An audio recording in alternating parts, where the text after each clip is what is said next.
बिस्मिल्लाहिर्रहमानिर्रहीम, अस्सलामु अलैकुम। आप देख रहे हैं GNN और मैं हूं तनसीर ज़ैदी। हेडलाइंस आप मुलाहिज़ा कर चुके हैं, बुलेटिन का बाकायदा आगाज़ करेंगे। पाकिस्तान में मुकीम गैर कानूनी अफ़गान शहरियों का वतन वापसी का सिलसिला जारी है। गुज़िश्ता रोज़ भी 3045 गैर कानूनी अफ़गान बाशिंदे अपने मुल्क चले गए। अब तक कुल 2,20,398 गैर कानूनी तौर पर रहने वाले अफ़गान बाशिंदे वतन वापस जा चुके हैं। पाकिस्तान में मुकीम गैर कानूनी अफ़गान शहरियों का वतन वापसी का सिलसिला जारी है। गुज़िश्ता रोज़ भी 3045 गैर कानूनी अफ़गान बाशिंदे अपने मुल्क चले गए। अब तक कुल 2,20,398 गैर कानूनी तौर पर रहने वाले अफ़गान बाशिंदे वतन वापस जा चुके हैं। अब तक की क्या पेश रफ्त है, ये जानेंगे डिप्टी ब्यूरो चीफ इस्लामाबाद एजाज़ अहमद से। एजाज़, बताइएगा। जी, रोजाना की बुनियाद पर गैर कानूनी गैर मुल्की अफराद को ट्रांजिट कैंप से चमन और तुर्खम बॉर्डर पहुंचाने और फिर उन्हें अफगानिस्तान रवाना करने का सिलसिला जारी है। इस हवाले से जो 12 नवंबर के जो आदाद शुमार दस्तियाब हुए हैं, उनमें ये बताया गया है कि 12 नवंबर को 3043 गैर कानूनी अफगान बाशिंदे अपने मुल्क वापस चले गए हैं। 3 अफगान माजरीन में गैर कानूनी अफगान माजरीन में 761 मर्द और 732 खवातीन, जबकि 1550 बच्चे शामिल हैं। अफगानिस्तान रवानगी के लिए इन तमाम अफराद को 312 गाड़ियों के काफिले में 592 खानदानों के तौर पर बॉर्डर्स पर पहुंचाया गया था। जबकि ये भी बताया गया है इन आदाद शुमार में अब तक कुल 2,20,398 गैर कानूनी तौर पर मुकीम अफगान बाशिंदे अपने वतन वापस रवाना कर दिए गए हैं। जी, बहुत शुक्रिया आपका एजाज़ अहमद। चेयरमैन तहरीक इंसाफ पर तौहीन इलेक्शन कमीशन केस में फर्द जुर्म लगेगी या नहीं, इलेक्शन कमीशन आज केस की समाअत करेगा। चेयरमैन PTI के खिलाफ फर्द जुर्म की कार्रवाई अमल में लाई जाएगी। असद उमर फरवाद चौधरी को भी आज ज़ाती हैसियत में तलब किया गया है। उधर निगरान वफाकी काबीना ने खदशात की बिना पर चेयरमैन PTI के खिलाफ साइफर केस में जेल ट्रायल की मंजूरी दे दी। वजारत कानून ने समरी काबीना को अरसाल की थी। चेयरमैन PTI और शाह महमूद कुरैशी के खिलाफ कल अडयाला जेल में साइफर केस की समाअत होगी। आम इंतखाबात के लिए सिंध में नई सफ़बंदियाँ, मुस्लिम लीग नून के वफ़द की MQM क़यादत से मुलाकात। सिंध की सियासी सूरत हाल, इंतखाबी सियासत हिकमत अमली पर गौर, नई आइनी तरमीम का खाका पेश। नून लीगी वफ़द ने JUI और पीर पगारा से होने वाली मुलाकात से मुतल्लिक भी MQM को एतमाद में लिया। साद रफ़ीक ने खालिद मकबूल सिद्दीकी को नवाज शरीफ का पैगाम पहुँचाया। मीडिया से गुफ्तगू में साद रफ़ीक ने कहा, वसाइल की मुनसिफाना तकसीम का ताल्लुक सिर्फ कराची से नहीं, पूरे मुल्क से है। ये ना हो सिंध में वोट किसी को पड़े, पर्ची किसी और की निकले। इस अमल को रोकना होगा। खालिद मकबूल सिद्दीकी बोले, पाकिस्तान के आइन को बेहतर करके आवाम दोस्त बनाना होगा। हुक्मरान दोस्त आइन अब मजीद नहीं चल सकता। आइंदा इंतखाबात के लिए नई सफ़बंदी, नून लीगी क़यादत का दौरा कराची, मुलाकातों और राब्तों का सिलसिला जारी। ख्वाजा साद रफ़ीक और अयाज सादक की क़यादत में वफ़द MQM मरकज बहादुराबाद पहुंचा, जहां MQM क़यादत ने उनका इस्तकबाल किया। ख्वाजा साद रफ़ीक ने खालिद मकबूल सिद्दीकी को नवाज शरीफ का पैगाम पहुंचाया, जबकि लीगी वफ़द ने MQM को JUI और फंक्शनल लीग से होने वाली गुफ्तगू से आगाह किया। MQM ने नून लीग से मुज़ाकरात के लिए फारूक सत्तार की सरबराही में 4 रुकनी कमेटी बना दी। मीडिया से गुफ्तगू में ख्वाजा साद रफ़ीक ने कहा कि वसाइल की मुनसिफाना तकसीम सिर्फ कराची नहीं, पूरे मुल्क की जरूरत है। वसाइल की मुनसिफाना तकसीम के फार्मूलाज को तय किया जाए और उसको कानूनी और आईनी तहफ़्फ़ुज़ दिया जाए। इस मामले का ताल्लुक पाकिस्तान के सबसे बड़े शहर कराची से सिर्फ नहीं है, बल्कि इसका ताल्लुक मुल्क भर के तमाम छोटे बड़े शहरों के साथ है। MQM सरबराह खालिद मकबूल सिद्दीकी का कहना था कि ऐसी जमहूरियत का ख्वाब देखे जिसके समरात आम आदमी को मिले। पाकिस्तान के आइन को इस काबिल बनाइए कि आम पाकिस्तानी की हिफाजत कर सके। इससे कबल लीगी वफ़द ने सीनियर PP रहनुमा खुर्शीद शाह और JUP के रहनुमा अंस नूरानी से उनकी रिहाइश गाह पर मुलाकातें की, जिसमें मौजूदा मुल्क की सियासी सूरत हाल और इलेक्शन के हवाले से बातचीत हुई। ज़राए के मुताबिक पीपल्स पार्टी और नून लीग एक दूसरे के खिलाफ बयानबाजी और तलखियां कम करने पर भी इत्तेफाक किया गया। राशिद सिद्दीक, GNN, कराची। जबकि ख्वाजा साद रफ़ीक ने राना सनाउल्लाह और बिलावल भुट्टो के एक दूसरे पर इल्ज़ामात को फ्रेंडली फायर करार दे दिया। कहते हैं, हमारे दोस्तों को अगर एंटी नून लीग वोट चाहिए तो उन्हें हमारे खिलाफ कुछ तो बोलना पड़ेगा। इतनी रायत हम उन्हें देंगे। इलेक्शन के बाद जो भी जीतेगा उसको दूसरे की ज़रूरत पड़ेगी। अगर पीपल्स पार्टी वाले समझते हैं अगला वज़ीर आज़म नवाज शरीफ है तो उनका शुक्रिया। हमें इस वक्त कतई कोई दिलचस्पी नहीं है कि कोई माइनस किया जाएगा या कोई माइनस होगा, ये हमारा एजेंडा नहीं है। हम एक पॉलिटिकल डेमोक्रेटिक पार्टी, एक ऐसा कसीर जमाती इत्तेहाद, एक सर्टन एजेंडे के तहत इंतखाबात में हिस्सा ले। मैं सिंध स्पेसिफिक बात कर रहा हूँ। अर्बन सिंध है, इसके मसाइल को भी एड्रेस करे और रूरल सिंध के मसाइल को भी एड्रेस करे। हम बिल्कुल समझते हैं कि सियासी इख्तिलाफ अपनी जगह रहे, सियासी कुव्वतें आपस में इलेक्शन भी लड़ें, मगर बातचीत भी करें। राना सनाउल्लाह खान साहब ने क्या फरमाया, जनाब बिलावल भुट्टो जरदारी साहब ने क्या फरमाया, ये इलेक्शन तक चलता रहेगा, तो इन्हें चलने दें। और हम जो है ये सियासी बयान एक दूसरे पे आते जाते रहेंगे, लेकिन हमने एहतियात के साथ आगे बढ़ना है। हमें जितनी तवज्जो देनी चाहिए हम उतनी तवज्जो नहीं देते, बात उल्टी है। इस बार पूरा फोकस है सिंध के ऊपर। हर उस दोस्त के और सियासी हरीफ के शुक्रगुजार हैं जिसे ये यकीन हो गया है कि अगले वजीर आजम मियां मोहम्मद नवाज शरीफ होंगे। अगर आपने एंटी PMLN वोट कलेक्ट करना है तो कोई बात कहेंगे तो वोट मिलेगा ना आपको। इसलिए इतनी छूट मेरा ख्याल है हमें अपने दोस्तों को दे दी। पीपल्स पार्टी के रहनुमा शर्जील इनाम मेमन का ख्वाजा साद रफ़ी को जवाब, इक़्तिदार में नून लीग को सिंध याद नहीं आता। हर इलेक्शन में पीपल्स पार्टी के खिलाफ इत्तेहाद बनता है। नून लीग MQM का इत्तेहाद 0-0 है। आज तक कभी शफाफ इलेक्शन में मुस्लिम लीग नून को इक़्तिदार नहीं मिला, वो हमेशा धांधली से इक़्तिदार में आई। अगर ये वज़ीर आज़म का डोमिसाइल सिंध से होगा, मुस्लिम लीग नून को सिर्फ इलेक्शन में सिंध याद आता है। PMLN को हमेशा इलेक्शन के मौके पे सिंध याद आता है। ये कोशिश करते हैं कि हर इलेक्शन में किसी भी सूरत में इनको सिंध में पीपल्स पार्टी के खिलाफ इत्तेहाद बनाए। मुकाबला आइंदा इलेक्शन में सिंध में नहीं है, मुकाबला इंशाअल्लाह ताला सेंट्रल पंजाब में होगा। इंशाअल्लाह ताला आइंदा इलेक्शन में भी पीपल्स पार्टी भरपूर तरीके के साथ अपनी कामयाबी को यकीन बनाएगी। 2018 में नाअहल थोपा गया और हम नहीं चाहते कि 2024 में इस तरह के लोग, चाहे वो किसी और पॉलिटिकल पार्टी से हो, वो थोपे जाएं जिनका इंटरेस्ट मुल्क में नहीं हो। MQM पाकिस्तान की कन्वीनर डॉक्टर खालिद मकबूल सिद्दीकी कहते हैं, आज हमने लांढी वापस ले लिया है। हम चाहते हैं कि सिंध देही और सिंध शहरी में कोई खलीज ना हो। सीनियर डिप्टी कन्वीनर मुस्तफ़ा कमाल का कहना था कि हम आज वज़ीर आला आम आदमी की दस्तरस से दूर है। मेरे घर पीने का पानी नहीं आ रहा और सीवरेज का पानी निकास नहीं हो रहा। मुझे तमाम इख्तियारात अपने गली मोहल्ले में चाहिए। वो लांढी में अवामी राब्ता मुहिम के इज्तिमा से खिताब कर रहे थे। तफसील जानेंगे राशिद सिद्दीकी की रिपोर्ट में। कराची के इलाकों मलीर, औरंगी, लियाकताबाद, बंस रोड के बाद MQM का लांडी में जलसा। अवामी राब्ता मुहिम के इज्तिमा में MQM के कारकुनों समेत खवातीन और बच्चे भी शरीक हुए। MQM के कन्वीनर डॉक्टर खालिद मकबूल सिद्दीकी ने कहा कि आज कसम खाते हैं कि हम MQM को तब्दील नहीं होने देंगे। MQM एक आम आदमी की MQM रहेगी। आइए आज कसम उठाएं कि MQM के कारकुनान MQM को और MQM के क़यादत को, MQM के जिम्मेदारों को इस रास्ते से हटने नहीं देंगे।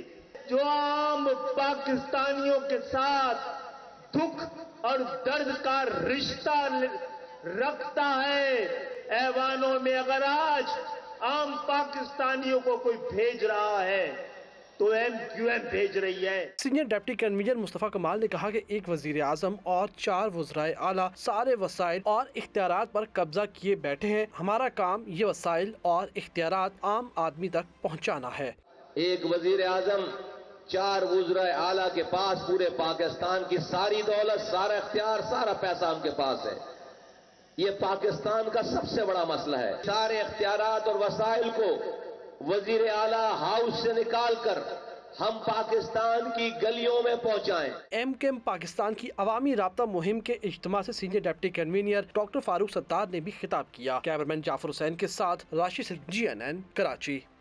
दीगर खबरों में आपको बताएं कि बिजली चोरी के खिलाफ क्रैकडाउन के नताइज सामने आ गए। ऑपरेशन के दौरान मुल्क भर से 25,142 बिजली चोर गिरफ्तार किए गए, जबकि बिजली चोरों से 34 बिलियन रुपए रिकवर किए गए। ऑपरेशन के दौरान मुतल्लिका इदारों में मौजूद 197 सरकारी मुलाजमीन को भी बिजली चोरी के इल्ज़ाम में मुअत्तल किया गया। बात करेंगे deputy bureau chief Islamabad Ejaz Ahmad से। एजाज बताएगा अब तक क्या हक़ाइक़ सामने आए हैं?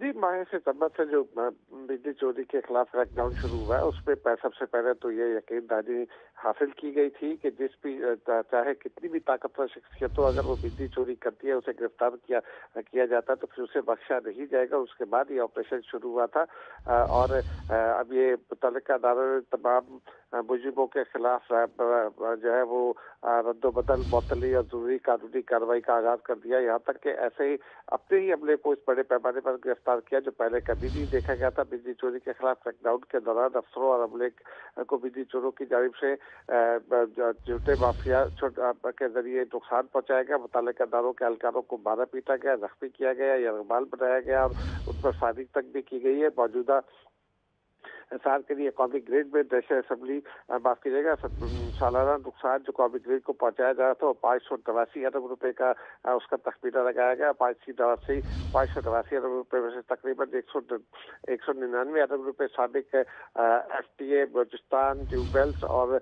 आज़ाद जम्मू कश्मीर से आते हैं। ऑपरेशन के दौरान मुल्क से 25,142 बिजली चोर गिरफ्तार किए गए। बिजली चोरों से 34 अरब रुपए रिकवर किए गए, जबकि बिजली चोरों के खिलाफ क्रैकडाउन के बायस माहिराना नुकसान में 12 अरब रुपए से ज्यादा की कमी हुई। और इसी तरह मुतल्लिका इदारों में मौजूद 197 सरकारी एहलकारों को भी बिजली चोरी के इल्जाम में गिरफ्तार किया है। और ये भी बताते चले कि बहुत शुक्रिया आपका एजाज अहमद, तफसीलन अपडेट करें।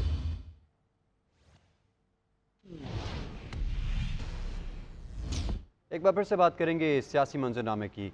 चेयरमैन तहरीक इंसाफ की अहलिया बुशरा बीबी की करीबी दोस्त फराह गोगी का खुफिया गैर मुल्की पासपोर्ट सामने आ गया।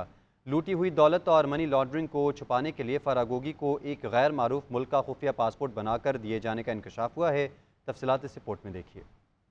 फरहद शहजादी और फराह गोगी का खुफिया पासपोर्ट मंजर आम पर। गैर कानूनी दौलत को ठिकाने लगाने के लिए खुफिया पासपोर्ट का इस्तेमाल। मारूफ प्रॉपर्टी टाइकॉन ने फराह गोगी को गैर मारूफ मुल्क वीना ताओ का खुफिया पासपोर्ट बना कर दिया। दिसंबर 2021 में तहरीक अदम एतमाद की मुमकिना कामयाबी के पेश नजर चेयरमैन तहरीक इंसाफ और बुशरा बीबी ने एक मारूफ प्रॉपर्टी टाइकॉन के बेटे को फराह गोगी के लिए इंटरनेशनल पासपोर्ट हासिल करने का टास्क दिया। प्रॉपर्टी टाइकॉन ने एक और मारूफ बिजनेसमैन को खुफिया पासपोर्ट की खरीदारी के लिए $1,30,000 अमरीकी फराहम किए। 28 मार्च 2022 को फराह गोगी के लिए खरीदे जाने वाला वीना ताओ का खुफिया पासपोर्ट बुशरा बीबी के हवाले कर दिया गया। 3 अप्रैल 2022 को PTI हुकूमत जाने से 6 दिन कबल फराह गोगी को पाकिस्तानी पासपोर्ट पर मुल्क से फरार करवाकर दुबई भिजवा दिया गया। दुबई के बाद बाकी तमाम सफर वीना ताओ के पासपोर्ट पर करवाए गए ताकि तहकीकाती इदारे इस नक्लो हरकत से आगाह न रहें। चेयरमैन तहरीक इंसाफ और बुशरा बीबी की इकट्ठी की गई दौलत को छुपाने के लिए फराह गोगी ने इसी खुफिया पासपोर्ट से बैरून मुल्क दौरे किए। पाकिस्तान से लूटी दौलत को महफूज मकाम तक पहुंचाने का मिशन खुफिया पासपोर्ट से मुमकिन बनाया। फराह गोगी 14.5 अरब रुपए के नाजायज असासों की मालिक है। तहरीक इंसाफ के 3 साला दौरे हुकूमत में चेयरमैन तहरीक इंसाफ की फ्रंट पर्सन फराह गोगी की जाहिरी और गैर जाहिरी दौलत की 4,520 मिलियन रुपए का इजाफा हुआ।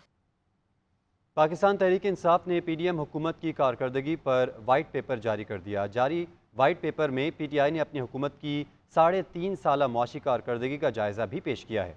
तर्जुमान तहरीक इंसाफ के मुताबिक PTI की 3.5 साला हुकूमत के दौरान औसत शरह नमू 5.7% रही।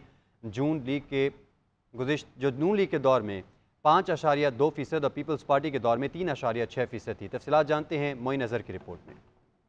पाकिस्तान तहरीक इंसाफ की मुआशी टीम ने गुज़िश्ता 20 माह के दौरान मुल्क की मईशत पर वाइट पेपर जारी कर दिया। PTI तर्जमान के मुताबिक PTM ने 16 माह में अच्छी भली चलती मईशत को तबाही के दहाने पर ला खड़ा किया। PTM हुकूमत ने 16 माह में बैरूनी कर्ज में तकरीबन 20 खरब रुपए का इजाफा किया। महंगाई ने कुव्वत खरीद खत्म कर दी और गुर्बत की शरह में तेजी से इजाफा हुआ। इसके अलावा पाकिस्तानी रुपया तकरीबन 122 दर्जे तक की बदतरीन बेकदरी का शिकार हुआ। वाइट पेपर में PTI हुकूमत की 3.5 साला माशी कारकर्दगी का जायजा भी पेश किया गया है। पार्टी तर्जमान के मुताबिक PTI ने 2018 में हुकूमत संभाली तो मईशत बदतरीन बहरान का शिकार थी। नून लीग की नाअहली की बदौलत 1.6 खरब रुपए का गर्दिशी कर्जा और 1.4 खरब तक की सालाना कैपेसिटी पेमेंट्स वर्षे में मिली। व्हाइट पेपर में बताया गया है कि 2018 में करंट अकाउंट खसारा 19.2 अरब डॉलर, ज़र्री मुबादला ज़खायर 9.4 अरब डॉलर थे, जबकि पाकिस्तान को बैरूनी कर्ज की अदायगी के लिए 32 अरब डॉलर की फौरी फंडिंग दरकार थी। कोरोना के बावजूद ज़राअत, तामीरात और सनत के शोबों में सरमायाकारी हुई। PTI ने शरह महंगाई को 12.7% तक महदूद रखा। जारी व्हाइट पेपर के मुताबिक PTI ने हुकूमत के तीसरे और चौथे साल में 6% शरह नमू हासिल की। 2022 में ज़राई तरक्की की शरह 4.4% रही। 2007 के बाद PTI वाहिद हुकूमत है जिसने मुसलसल 2 साल 6% की रफ्तार से तरक्की की। खैबर पख्तूनख्वा का आइनी बहरान टल गया। साबिक अबूरी वज़ीर कानून जस्टिस रिटायर्ड राशिद हुसैन बुखारी ने निगरान वज़ीर आला का ओहदा संभाल लिया। نگران وزیر اعظم کا کہنا ہے کہ امید ہے نئے نگران وزیر اعلیٰ صوبے کے انتظامی امور کی بہتری اور شفاف انتخابات کے انعقاد میں بھرپور کردار ادا کریں گے۔ سابق وزیر اعلیٰ اور اپوزیشن لیڈر کی مشاورت سے ان کے نام پر اتفاق کیا گیا۔ یہ رپورٹ دیکھتے ہیں۔ جسٹس ریٹائرڈ ارشد حسین نے نگران وزیر اعلیٰ خیبر پختونخوا کے عہدے کا حلف اٹھا لیا۔ گورنر خیبر پختونخوا حاجی غلام علی نے نگران وزیر اعلیٰ سے عہدے کا حلف لیا۔ اللہ تعالیٰ میری مدد اور رہنمائی فرمائے۔ اللہ تعالیٰ میری مدد اور رہنمائی فرمائے۔ آمین۔ آمین ثم آمین۔ حلف برداری میں سابق نگران صوبائی کابینہ کے اراکین سمیت محکموں کے سربراہان نے شرکت کی۔ نگران وزیر اعظم انور الحق کاکڑ نے اپنے پیغام میں کہا کہ نگران وزیر اعلیٰ کی تقرری سے انتہائی اہم آئینی ضرورت پوری ہوتی ہے۔ امید ہے کہ نئے نگران وزیر اعلیٰ انتظامی امور کی بہتری اور شفاف انتخابات کے انعقاد میں اپنا آئینی کردار بھرپور طریقے سے ادا کریں گے۔ گورنر حاجی غلام علی نے وزیر اعلیٰ کی تقرری کے مراحل کو آئین کے مطابق قرار دیا ہے۔ ایبٹ آباد سے تعلق رکھنے والے نگران وزیر اعلیٰ ارشد حسین بخاری اسلام آباد پولیس کے ڈی آئی جی آپریشنز سید شہزاد ندیم بخاری اور خاتون ایس ایس پی زائدہ بخاری کے بڑے بھائی ہیں۔ وہ پشاور ہائی کورٹ میں جج اور گلگت بلتستان کے چیف جسٹس بھی رہ چکے ہیں۔ وہ اعظم خان کی عبوری کابینہ میں نگران وزیر قانون تھے۔ چند روز قبل نگران وزیر اعلیٰ خیبر پختونخوا اعظم خان انتقال کر گئے تھے، جس کے بعد نئے وزیر اعلیٰ کا انتخاب عمل میں لایا گیا تھا۔ تھلجی پریلی میں فراٹے بھرتی دھول اڑاتی گاڑیوں کا میلہ، پریپیئرڈ کیٹیگری کا مقابلہ تیمور خواجہ نے جیت لیا۔ مقررہ فاصلہ 2 گھنٹے 24 منٹ اور 36 سیکنڈ میں طے کیا۔ مصدق خان خاکوانی 2 گھنٹے 50 منٹ اور 25 سیکنڈ میں فاصلہ طے کر کے دوسرے نمبر پر رہے۔ شراز قریشی نے 3 گھنٹے 6 منٹ اور 46 سیکنڈ میں فاصلہ طے کیا۔ فائنل راؤنڈ میں زین محمود، صاحبزادہ سلطان، نادر مکسی اور آصف فضل چودھری گاڑیاں خراب ہونے پر ٹریک مکمل نہ کر سکے۔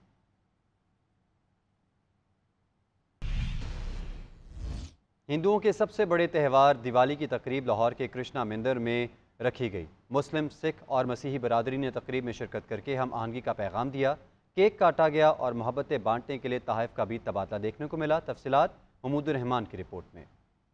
ہندو کمیونٹی کا روشنیوں بھرا تہوار دیوالی دنیا بھر کی طرح پاکستان میں بھی مذہبی جوش و خروش سے منایا گیا۔ بین المذاہب ہم آہنگی کو فروغ دینے کے لیے لاہور کے کرشنا مندر میں دیوالی کی مرکزی تقریب رکھی گئی۔ کرشنا مندر کو رنگ برنگی برقی کمکموں سے سجایا گیا۔ دیوالی کی مناسبت سے مندر میں خصوصی پوجا پاٹ کا اہتمام کیا گیا اور کیک بھی کاٹا۔ ہندو عقیدے کے مطابق یہ تہوار خوشی اور امن کا پیغام دیتا ہے۔ دیوالی پر بچھڑے بھی مل جاتے ہیں۔ ایز اے کرسچن ہونے کے ناطے ہم اس چیز کو اپنے جیسے کرسمس کو مناتے ہیں، اس طرح دیوالی کو بھرپور طریقے سے مناتے ہیں۔ اور دیوالی یہاں پہ بڑا اچھا پروگرام ہے، خوشیاں ہوتی ہیں، سب ہم مل کے خوشیاں مناتے ہیں۔ ہندو برادری کی جانب سے ملک و قوم کی ترقی کے لیے دعائیں بھی کی گئیں۔ ہندو برادری کا کہنا ہے کہ پاکستان میں تمام اقلیتوں کو بنیادی حقوق حاصل ہیں۔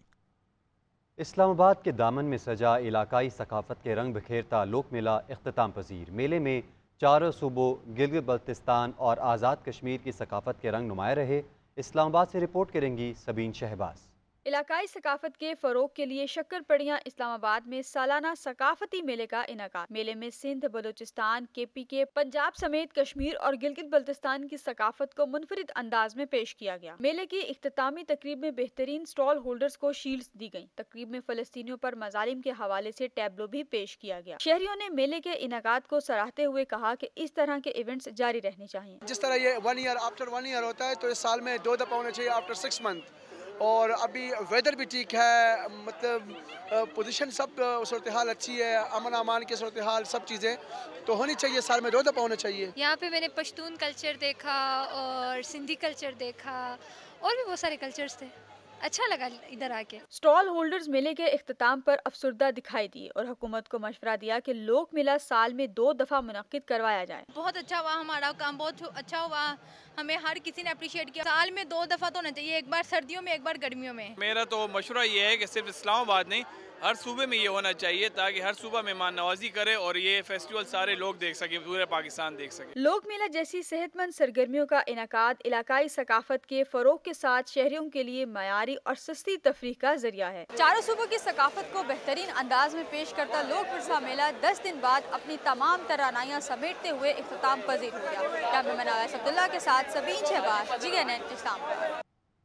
ناظرین، لاہور میں جہاں کھیلوں کے میدان انتہائی کم ہیں، وہیں اسلام پورہ کے مشہور بابا گراؤنڈ میں سول سیکریٹریٹ کے تعمیراتی کام کے لیے ریت، بجری اور دیگر بلڈنگ میٹیریل ڈمپ کر دیا گیا ہے، جس کے باعث نوجوان کھیلوں کی سرگرمیوں سے محروم ہو گئے ہیں۔ اس صورتحال پر علاقہ مکینوں اور کلب کرکٹرز نے احتجاج کیا۔ تفصیلات جانیں گے احمد حسن کی رپورٹ میں۔ لاہور میں 10 لاکھ کی آبادی والے علاقے کا واحد گراؤنڈ، تجاوزات کی نظر۔ سیکریٹریٹ میں تعمیراتی کام کے نام پر گراؤنڈ پر قبضہ کر کنسٹرکشن مٹیریل پھینک دیا گیا۔ راتوں رات جنگلے اکھاڑ دیے گئے، گراؤنڈ کھیلنے کے قابل نہ رہا۔ صدر جناح کلب جاوید حسین کہتے ہیں اسلام پورہ بابا گراؤنڈ علاقے کا واحد گراؤنڈ ہے، یہاں روزانہ 9 کلبوں کے کھلاڑی کھیلتے ہیں، مگر تجاوزات سے کھیلوں کی سرگرمیاں معطل ہو گئی ہیں۔ 10 لاکھ کی آبادی ہے، وہ سارے یہاں پر کرکٹ کھیل رہے ہیں۔ اگر یہ قبضہ ہو گیا اور یہ یہاں پر ریت لگ گئی اور گراؤنڈ ختم ہو گئی تو یہ بچے کہاں جائیں گے؟ اپیل کرتے ہیں ہم گورنمنٹ صاحب سے کہ اس کو ہٹائیں یہاں سے اور قبضہ ختم کریں تاکہ گراؤنڈ قائم رہے۔ نوجوانوں کا کہنا تھا کہ لاہور میں کھیل کے میدان قبضہ مافیا کی نظر ہو رہے ہیں۔ انتظامیہ سے درخواست ہے کہ اس گراؤنڈ کو خالی کروایا جائے۔ یہ جو قبضے ہو رہے ہیں اس کو ہٹایا جائے۔